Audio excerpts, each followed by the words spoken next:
Chapter 8. Support. Still unclear about your own identity?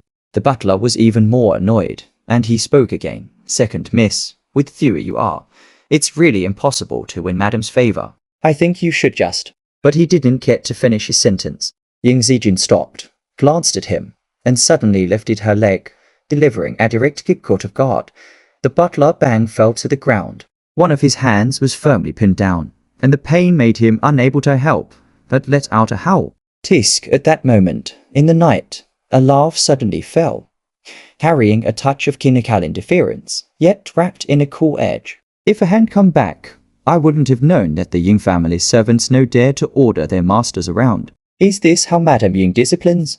The man had a tall and upright figure, also dressed in a black shirt with buttons sundered, his skin in the snow looking even colder and whiter, like carved jade in soft porcelain. Standing under the tree, he became a scene of his own, unmatched by the beauty of snow and moonlight, impervious to their elegant charm. Ying Zijin retracted her foot and looked up, her gaze pausing slightly. You haven't left.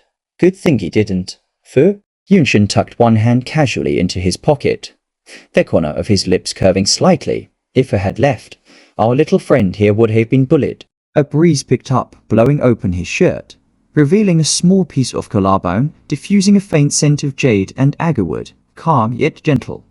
A fatally alluring temptation. Ying Zijin was silent for a moment. Can't be bothered to deal with it. She didn't like talking. Saying one more word was less preferred than taking action directly. I know. Fu Yunshin patted her head. That's why I'll deal with it. You just watch. He turned his head, lifting his chin slightly, still smiling. Who do you want to apologize? The butler was already dumbfounded by the fall, and now he was even more terrified to breathe. His face turning a choked red, then pale, his legs trembling, was nearly kneeling down. Of course, he recognized the man who appeared here, the seventh young master of the Fu family, Fu Yunshin. The most extravagant and worthless scion of Shanghai City, lacking in ambition. It was said that Fu Yunshin, due to his excessive indulgence, had offended the heir of a family in the capital and was rushed by the Fu family to a continent overnight. How did he suddenly come back? And he was so protective of the second miss. Had he gone mad? I'm sorry, second miss. The butler couldn't withstand the pressure and suddenly lifted his hand, slapping himself, trembling as he said, It shouldn't have disrespected you. It's all my fault. Fu Yunshin didn't bother with him. Let's go, little friend. I'll personally send you in this time.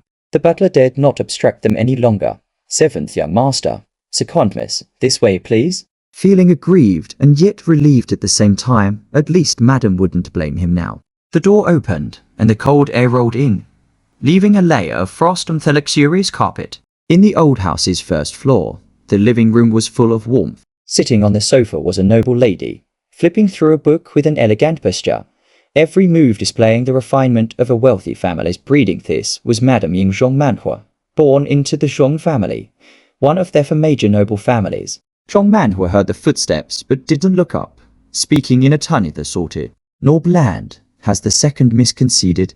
The old mansion was well soundproofed, so the noise outside couldn't be heard by those inside. The butler hardly dared to breathe, only daring to whisper softly, Madam, Zhong Manhua frowned, raising her head. You haven't. The rest of her words stopped abruptly when she saw the man. Zhong Manhua was startled, and it took her several seconds to come to her senses.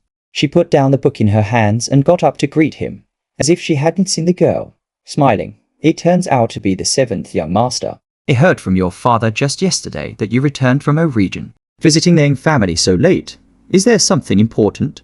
The Fu family was the leader of the four major noble families, even though Fu Yunshin had been away from Shanghai City for 3 years, as long as old master Fu was still there. The Ying family couldn't afford to offend them, dropping a little friend of at home. Fu Yunshin spoke indifferently. I was worried about her getting bullied. Zhong Manhua's smile stalled, clearly not expecting such a response. Only then did her gaze fall on the girl, and she asked, What happened? The butler quickly recounted the events that had happened before. After listening, Zhong Manhua frowned again, took a deep breath, and then smiled. Seventh young master, this is just a misunderstanding, and it was troubling for you to make the trip. Zijin is also my daughter. How could I bear to see her suffer? Is that so? Fu Yunshin laughed softly, standing in a slouch posture. Then that's good. I feel relieved.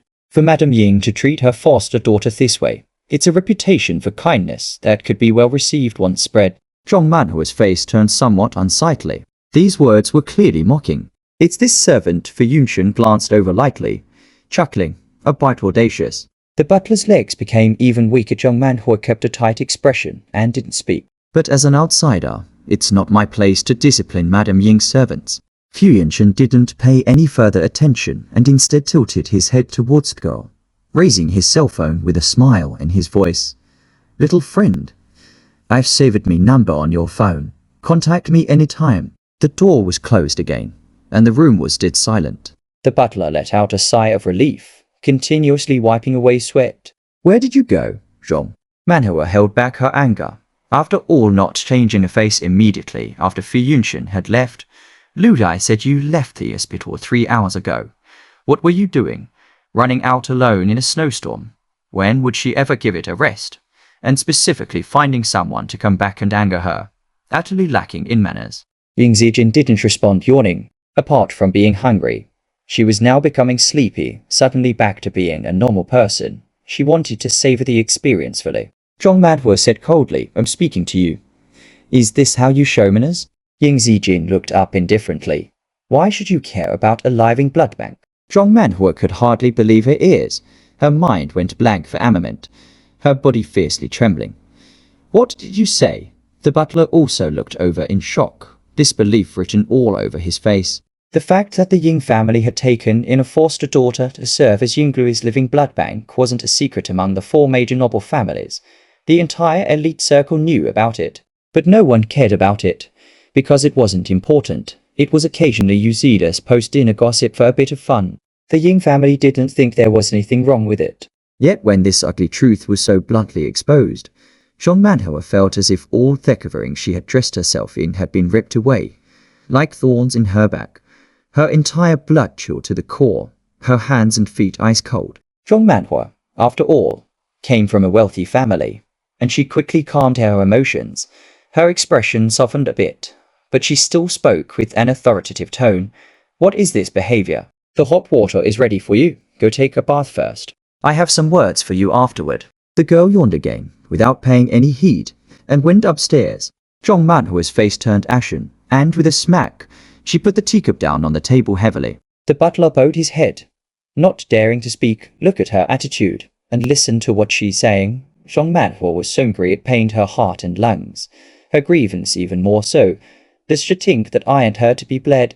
Isn't she flesh that has fallen from my body? How could I not be pained?